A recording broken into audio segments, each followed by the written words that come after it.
তো বন্ধুরা, আজকে আমাদের বাজার থেকে পটল কিনে এনেছে। তো আমি ভাবলাম পটল তো এমনি রান্না করা হয়, আজকে একটু অন্যরকমভাবে রান্না করি। তো সেটাই আজকে আপনাদের সঙ্গে শেয়ার করব। আর সকালের টিফিনে কি কি হলো সেটাও দেখাবো। আসসালামু আলাইকুম, আরএস ব্লগ চ্যানেলের একটি নতুন ব্লগে আপনাদের সকলকে জানাই স্বাগত। তো সকালবেলা দেখতেই পাচ্ছেন ফুলকো ফুলকো লুচি বানানো হয়েছে। এই যে লুচিগুলো কেমন ফুলেছে দেখুন, ফুটবলের মতো একদম। মানে এই লুচি বানানোর একটা টেকনিক আছে, সেই টেকনিকটা অবলম্বন করলে লুচি এরকম ফুলকো ফুলকো ফুলে উঠবে। একটা লুচিও না ফুলে যাবে কোথায়।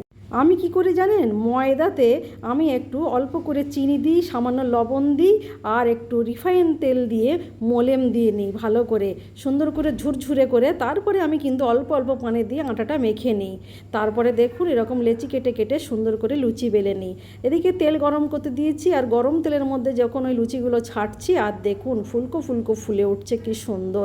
একটা লুচিও দেখুন মিস যাবে না ফুলে ওঠা থেকে। প্রত্যেকটা লুচি এরকম ফুলবে, আর এরকম ফুলকো লুচি খেতে সত্যি অসাধারণ লাগে।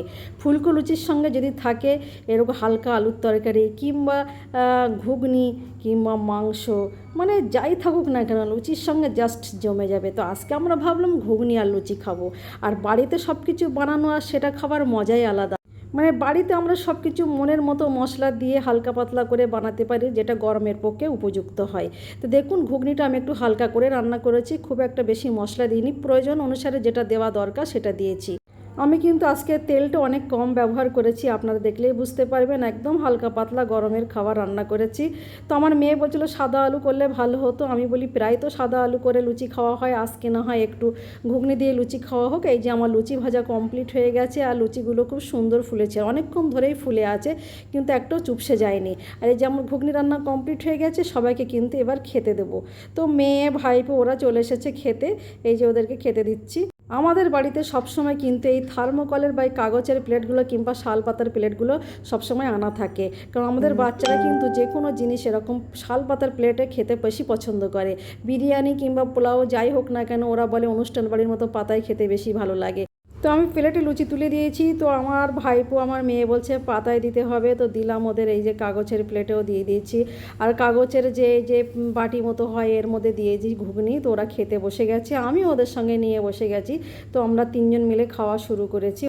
তো বন্ধুরা দেখতেই পেলেন সকালে নাস্তা তো হয়ে গেল, এবার দুপুরে রান্না বান্নার পালা। দুপুরে কি হবে দেখা যাক। তো পটল এনেছে, চিংড়ি মাছ আছে, আর আছে মাংস। তো সব রান্নাগুলো আজকে আপনাদের দেখাবো না। বাগদা চিংড়ির ঝোল আর মাংস হবে, সেটা আর দেখাচ্ছি না। আমি দেখাবো পটলটা কিভাবে দই দিয়ে বানাবো সেটা। এখন কিন্তু নতুন পটল বলে যে কোনোভাবে রান্না করেই ভালো লাগে। পটল যখন পুরনো হয়ে যায় সেরকম পটল ভালো লাগে না, তখন পটল দাম কম হয়ে যায় না, দামের পটলের কিন্তু আলাদা স্বাদ। যখন নতুন নতুন ফুলকপি ওঠে তখন কীরকম ভালো লাগে বন্ধুরা, আপনারা তো সবাই জানেন। যাই হোক, এই যে পটল আমি আজকে দই দিয়ে বানাবো, তো আপনাদের দেখাচ্ছি। আমি বেশ সুন্দর করে মশলাটা আগে বানিয়ে নিচ্ছি, সেটা দেখাচ্ছি। আমি মিক্সির জারে আদা রসুন আর কাজু কয়েকটা কাঁচা লঙ্কা দিয়ে একটা পেস্ট বানিয়ে নিচ্ছি। তারপরে দেখুন আমি পটলগুলো এইভাবে একটু একটু খোসা রেখে আমি পটলগুলো ছিঁড়ে নিয়েছি, একটু হলুদ আর নুন মাখিয়ে ভেজে নেব। তারপরে আমি আরেকটা মশলা বানিয়ে নিচ্ছি, টক দই। টক দইয়ের মধ্যে আমি দিয়েছি লঙ্কা গুঁড়ো, ধনিয়া গুঁড়ো, জিরা গুঁড়ো আর গোলমরিচের গুঁড়ো। এইগুলো দিয়ে আমি সুন্দর করে ফেটে নিয়েছি। তাহলে আমার দুরকম মশলা আমার বানানো হয়ে গেল। এবার কিন্তু আমি পটলগুলো ভালো করে ভেজে নিচ্ছি। হ্যাঁ, আর একটা কথা বলছি, পটলটা ভাজার আগে আমি যখন নুন হলুদ মেখে নিয়েছি তখন কিন্তু এর গায়ে একটু লম্বা লম্বা করে চিড়ে নিয়েছি, যাতে পটলের যে মশলাটা আমি করে নিয়েছি সেটা যেন পটলের ভিতর পর্যন্ত পৌঁছে যেতে পারে।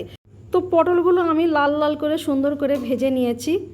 আর ভাজা হয়ে গেলে আমি কিন্তু ওই কড়াইতে আরেকটু তেল দিয়ে দেবো, আর তেলের মধ্যে দিয়ে দিচ্ছি দারচিনি, এলাচ, তেজপাতা আর লবঙ্গ। তারপরে কিন্তু আমি যে মশলাটা বানিয়ে রেখেছিলাম ওই টক দইয়ের সঙ্গে যে মশলাগুলো দিয়েছি সেগুলো আমি এই তেলের মধ্যে দিয়ে দিচ্ছি।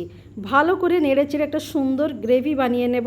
তারপরে দিয়ে দিচ্ছি আমি যে পেস্ট কাজু বাদামটা বানিয়ে রেখেছিলাম, কাজু বাদাম, আদা রসুন আর কাঁচা লঙ্কা দিয়ে সেই পেস্টটা আমি দিয়ে দিচ্ছি।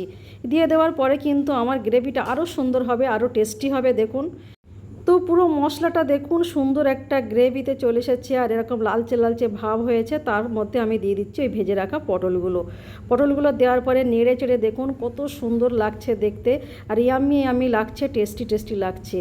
দেখে তো মনে হচ্ছে অসম্ভব মজার একটা রান্না হচ্ছে, খেতে দারুণ লাগবে। যাই হোক, আমি এখনও খেয়ে দেখিনি। তো পটলটা আমি এরকম একটু হালকা করে কষিয়ে নিয়ে মশলার সঙ্গে তারপর আমি ঝোল দিয়ে দিয়েছি। এই ঝোলটা না দিলে তো পটল আবার সিদ্ধ হবে না। আমি ভেজে নিয়েছি, তাই কি মশলা তো ভিতরে যাবে না। স্বাদ মতো লবণ দিয়ে দিয়েছি, আর একদম শেষ পর্যায়ে দেখলেন আমি একটু চিনি দিয়ে দিয়েছি। টক দই দিয়েছি যেহেতু, তো একটু হালকা করে চিনি দিয়েছি। তারপর দেখুন আমার রান্না প্রায় কমপ্লিট হয়ে এসেছে। দিয়ে দিচ্ছি একটু গরম মশলার গুঁড়ো। তো আমার দই পটল বানানো কমপ্লিট হয়ে গেছে। দেখে তো অসম্ভব লোভনীয় লাগছে, খেতে ইচ্ছা করছে। বন্ধুরা, আজকের ভিডিওটা এই পর্যন্ত। ভালো লাগলে পাশে থাকবেন। Thank you.